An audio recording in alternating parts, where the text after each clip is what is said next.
Albert Gonzalez. Selain David Mitnick, Gonzalez adalah salah satu hacker terkenal yang sempat menggegerkan dunia.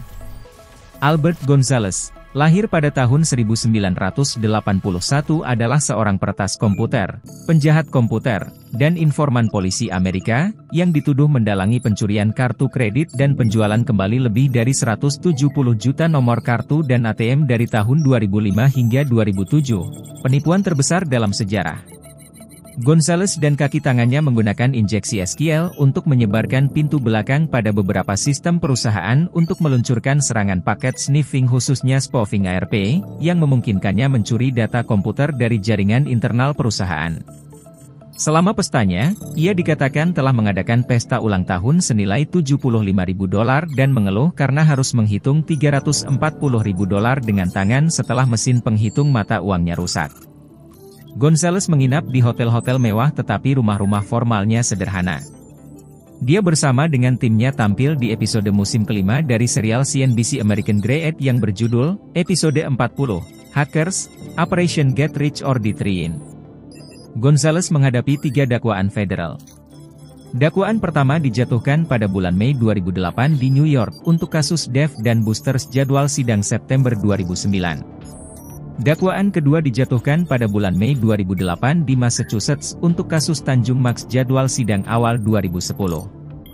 Dakwaan ketiga dijatuhkan pada bulan Agustus 2009 di New Jersey terkait kasus Heartland Payment. Pada tanggal 25 Maret 2010, Gonzalez dijatuhi hukuman 20 tahun penjara federal. Kehidupan awal dan pendidikan. Gonzalez membeli komputer pertamanya ketika ia berusia 12 tahun, dan pada saat ia berusia 14 tahun berhasil meretas NASA. Ia bersekolah di South Miami High School di Miami, Florida, di mana ia digambarkan sebagai pemimpin kelompok kutu buku komputer yang bermasalah. Pada tahun 2000, ia pindah ke New York City, di mana ia tinggal selama 3 bulan sebelum pindah ke Kearney, New Jersey. Karir peretasan. Kerubanyangan. Selama di Kearney, ia dituduh sebagai dalang dari sekelompok peretas yang disebut kelompok Shadow Crew, yang memperdagangkan 1,5 juta nomor kartu kredit dan ATM curian. Meskipun dianggap sebagai dalang dari skema tersebut, beroperasi di situs tersebut dengan nama samaran, Cumba Johnny, ia tidak didakwa. Menurut dakwaan, ada 4.000 orang yang mendaftar di situs web shadowcrew.com.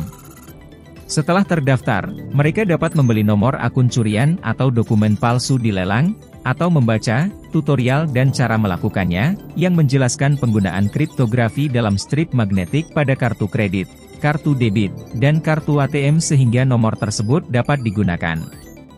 Moderator situs web tersebut menghukum anggota yang tidak mematuhi peraturan situs tersebut, termasuk memberikan pengembalian uang kepada pembeli jika nomor kartu yang dicuri terbukti tidak valid. Selain nomor kartu, banyak objek pencurian identitas lainnya dijual di pelelangan, termasuk paspor palsu, SIM, kartu jaminan sosial, kartu kredit, kartu debit, akta kelahiran, kartu identitas mahasiswa, dan kartu asuransi kesehatan. Seorang anggota menjual 18 juta akun email dengan nama pengguna, kata sandi, tanggal lahir, dan informasi pengenal pribadi lainnya yang terkait.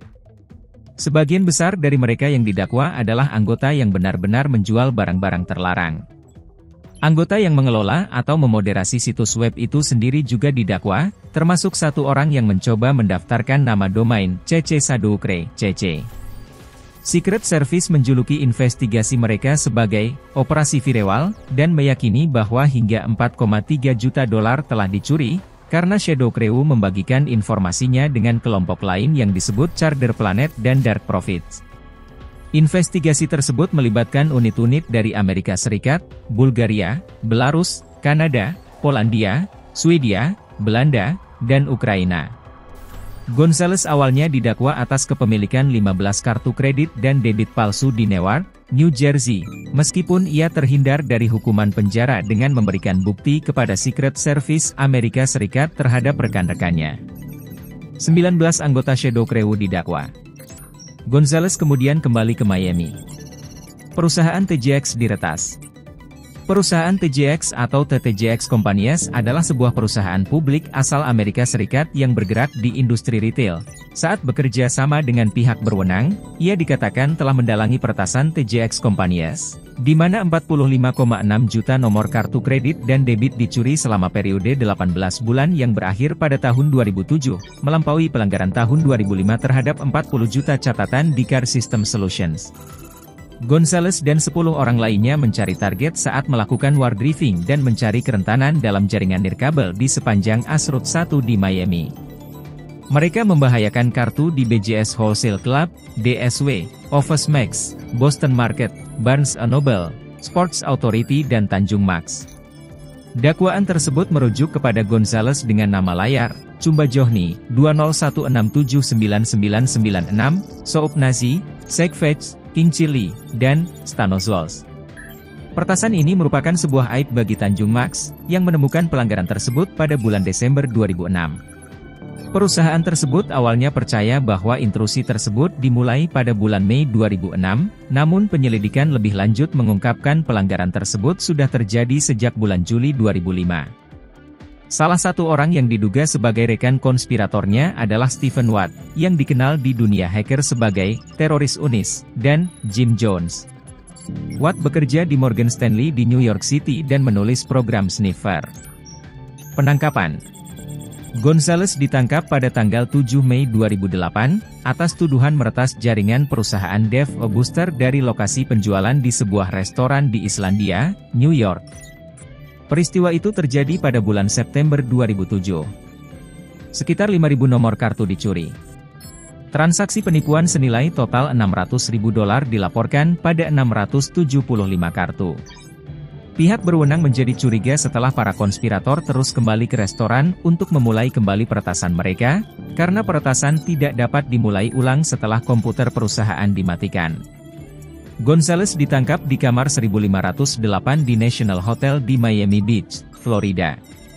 Dalam berbagai penggerebekan terkait, pihak berwenang menyita uang tunai sebesar $1,6 juta, termasuk $1,1 juta yang dikubur dalam kantong plastik di drum berukuran 3 kaki di halaman belakang rumah orang tuanya, laptop miliknya, dan pistol Glock kompak.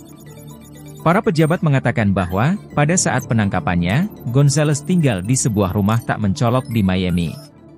Ia dibawa ke pusat penahanan metropolitan di Brooklyn, tempat ia didakwa dalam serangan Heartland. Rekan-rekan terdakwa Gonzales. Gonzales memiliki beberapa terdakwa bersama di atas pencurian Dave & Buster dan TJX. Para terdakwa utama didakwa dan dijatuhi hukuman sebagai berikut. Yang pertama adalah Stephen Watt, didakwa menyediakan alat pencurian data dalam kasus pencurian identitas. Ia dijatuhi hukuman 2 tahun penjara dan 3 tahun pembebasan bersyarat. Ia juga diperintahkan oleh pengadilan untuk membayar ganti rugi sebesar $250.000. Rekannya selanjutnya bernama Damon Patrick Toy mengaku bersalah atas penipuan lewat kawat, penipuan kartu kredit, dan pencurian identitas yang parah dan menerima hukuman 5 tahun. Yang terakhir adalah Christopher Scott. Dia mengaku bersalah atas konspirasi, akses tidak sah ke sistem komputer, penipuan perangkat akses, dan pencurian identitas. Ia dijatuhi hukuman 7 tahun penjara. Pada tanggal 25 Maret 2011, Gonzales mengajukan mosi di Pengadilan Distrik Ash di Boston untuk menarik kembali pengakuan bersalahnya. Ia mengklaim bahwa selama ia melakukan kejahatannya, ia telah membantu Dinas Rahasia Amerika Serikat dalam mencari penjahat dunia maya internasional dan mengatakan bahwa pengacaranya gagal memberitahu bahwa ia dapat menggunakan pembelaan otoritas publik. Dinas Rahasia menolak mengomentari mosi Gonzales. Gonzales dengan nomor narapidana 25702-050 menjalani hukuman 20 tahun di FMC Lexington, sebuah fasilitas medis. Ia dibebaskan pada tanggal 19 September 2023. Itulah kisah hidup dari seorang hacker terkelan di dunia. Dari video ini dapat kita simpulkan bahwa kemampuan hacking ibarat seperti pisau bermata dua, Anda tinggal memilih di mana yang ingin Anda gunakan, tentu saja setiap pilihan punya resiko. Akhir kata, terima kasih sudah menonton, silahkan bagikan video ini bila Anda menyukainya.